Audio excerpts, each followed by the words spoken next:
a ellos. Pero creo que quizás sea más importante su preocupación por lo que Jesús podía hacerle al templo.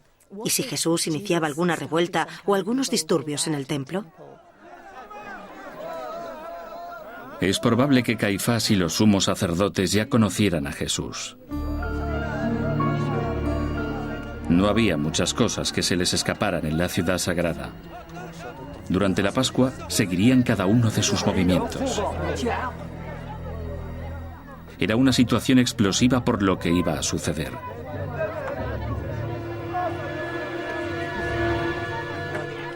En el templo, Jesús dio el primer paso.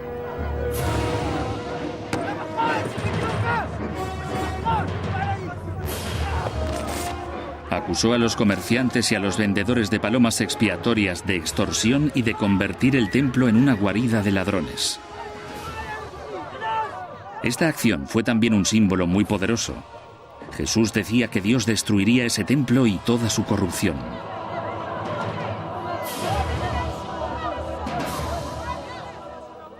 Los sumos sacerdotes se sentirían muy alarmados al ver esta manifestación y estos problemas en el patio del templo durante la Pascua. El templo era el lugar donde los sumos sacerdotes ejercían su dominio. Eran los sacrosantos sumos sacerdotes los que oficiaban los sacrificios en nombre de la gente, y para ellos la acción de Jesús habría sido sencillamente una blasfemia.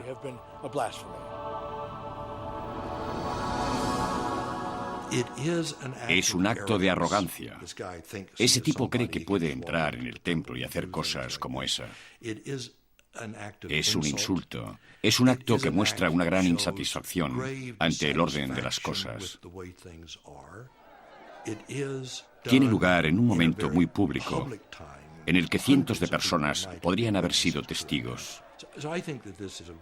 Creo que para Caifás y su gente fue una acción muy perturbadora que les demostró que Jesús era peligroso. Quizás la mejor manera de describir ese peligro fuera la siguiente. Si es capaz de hacer eso, no sabemos qué más puede hacer. Ese hombre puede ser incontrolable. Pero, ¿qué hacer con un hombre que es incontrolable, que es carismático, que tiene seguidores? Detenerle.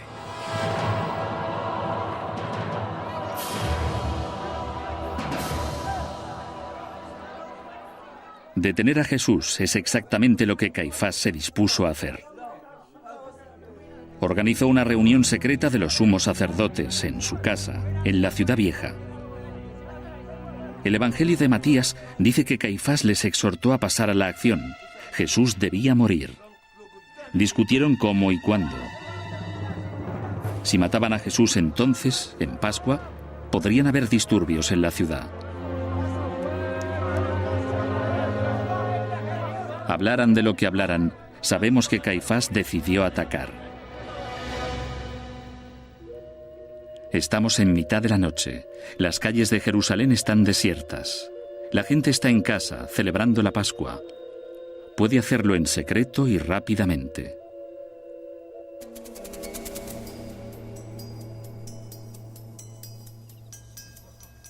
Tras su propia cena, Jesús reza mientras sus discípulos descansan en el jardín de Getsemaní en el Monte de los Olivos. Le interrumpe la llegada de un destacamento de guardias del templo.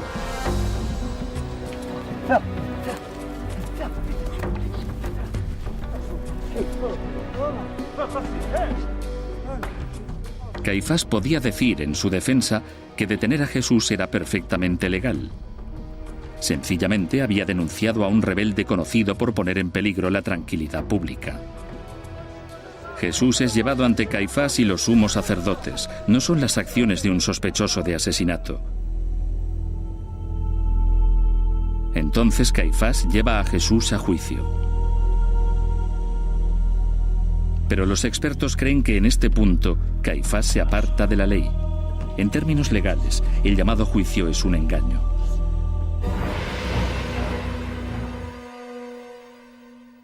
Todo el juicio judío contra Jesús, tal y como se describe en los Evangelios, es una total parodia de la justicia. Sabemos algunas cosas sobre los juicios judíos de la época por escritos judíos posteriores, conocidos como la Misná, y nos dan una idea bastante amplia de cómo se debían dirigir los juicios, y casi todo es ilegal en el juicio de Jesús.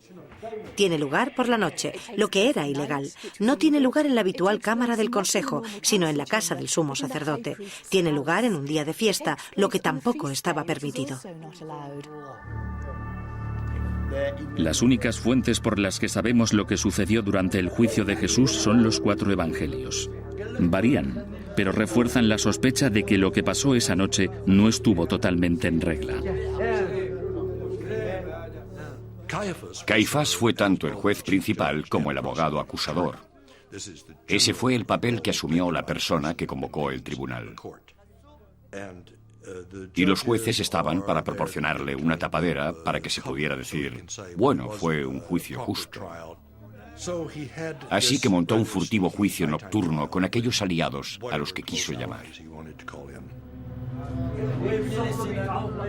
Caifás creía que tenía pruebas contra Jesús porque había amenazado con destruir el templo. Una ofensa contra Dios y una traición contra el Estado. Jesús sería acusado de blasfemia y sedición. El problema era que necesitaba testigos. La Biblia dice que Caifás presentó testigos que declararon haber oído a Jesús diciendo que destruiría el templo. Según la ley judía, al menos 2 testigos de sexo masculino tenían que estar de acuerdo, prácticamente palabra por palabra. Pero los testigos se contradijeron el uno al otro y se contradijeron a sí mismos. En medio de la confusión, les mandaron retirarse. La acusación de sedición no había salido bien. Caifás tenía un problema. Su problema era sencillo. Quiero que muera. Los testigos no han funcionado. Le teníamos. Amenazó con destruir el templo. Eso fue lo que hizo. Eso y darle la vuelta a la tortilla. Eso hizo. Eso le convierte en un hombre importante. Por eso tenemos que deshacernos de él. Diga lo que diga, diré que merece la muerte. Y convocar un juicio y llevar a cabo todo ese fingimiento le proporcionaba una tapadera legal. Se hizo un juicio, podría decir más tarde. No ejecuté a nadie arbitrariamente. Los testigos no funcionaron, así que Caifás tuvo que cambiar de táctica. Si podía provocar a Jesús para que dijera algo blasfemo, podría acusarle de violar la ley judía. Le preguntó a Jesús a bocajarro, ¿eres el Hijo de Dios? ¿El Hijo del Bendito? ¿Eres el Mesías? Aquí los evangelios varían un poco, y solo en el relato de Marcos Jesús contesta que sí. Caifás proclamó que Jesús había blasfemado. Los demás miembros de su tribunal estuvieron de acuerdo. El castigo por ello era la muerte. Creo que no importaba lo que Jesús contestara exactamente. Caifás, cuando decidió detenerle, decidió ejecutarle. Los cargos contra Caifás parecen incontestables. Detiene a Jesús, lo juzga ante un tribunal falso y le condena por un delito religioso.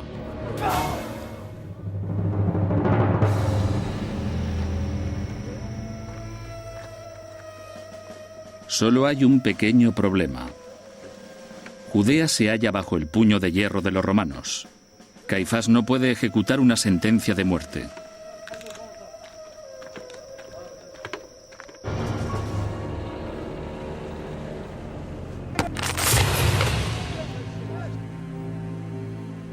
Así que Caifás tenía el motivo, pero no el poder. Al final, no importa lo mucho que quisiera haber muerto a Jesús, no podía hacerlo. Las pruebas contra Caifás son muy claras. Pero para averiguar quién mató en realidad a Jesús, tendremos que buscar en otra parte.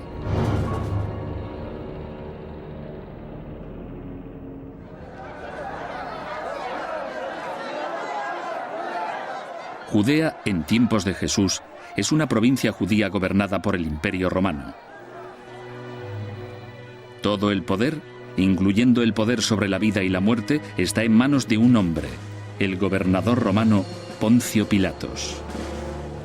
Pilatos tiene 6.000 tropas a su mando. Un poco más lejos, en Siria, 30.000 soldados más están de guardia preparados para apoyarle. Roma dirigía Judea desde hacía solo 25 años en la época de Jesús, así que el control aún era bastante tenue e incierto. Por lo que la principal tarea de Pilatos era asegurarse de que en Judea se mantenían la ley y el orden. Si hay un sospechoso evidente en esta investigación, es Poncio Pilatos. Pilatos fue el hombre que mandó que Jesús fuese crucificado. Tiene que ser el principal sospechoso. En la Biblia, Pilatos parece ser inocente en la muerte de Jesús. Pero puede que esa no sea toda la verdad. De hecho, todas las pruebas no bíblicas representan a un hombre muy diferente. Según el historiador Filón, que escribió durante esa época, Pilatos era calculador, cruel y a menudo brutal. También sentía una intensa antipatía hacia los judíos. Tanto es así que instaló su cuartel general aquí, en la ciudad de Cesarea, en la costa mediterránea, y no en la capital judía, Jerusalén.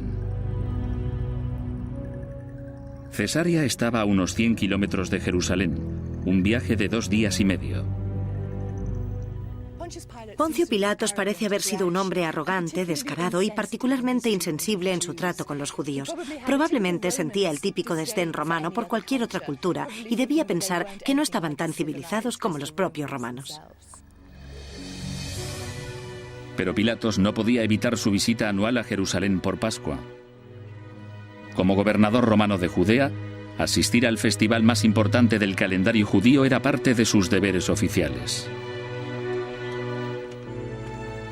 Para hacer más soportable el viaje, Pilatos se llevaba consigo a su mujer. Aún así, tenía muchas cosas en las que pensar.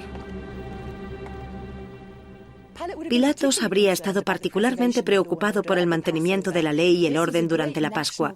Era una importante festividad que conmemoraba la época en que los israelitas salieron de Egipto y entraron en la tierra sagrada, traídos por Dios, deshaciéndose de la opresión extranjera. Y por eso era normal que durante la Pascua la gente empezara a pensar en los señores romanos, que empezara a pensar acerca de la nacionalidad. Pensaban en opresores extranjeros y no era un accidente que casi todos los disturbios del siglo I, de los que tenemos constancia, tuvieran lugar durante la Pascua. Así que sí,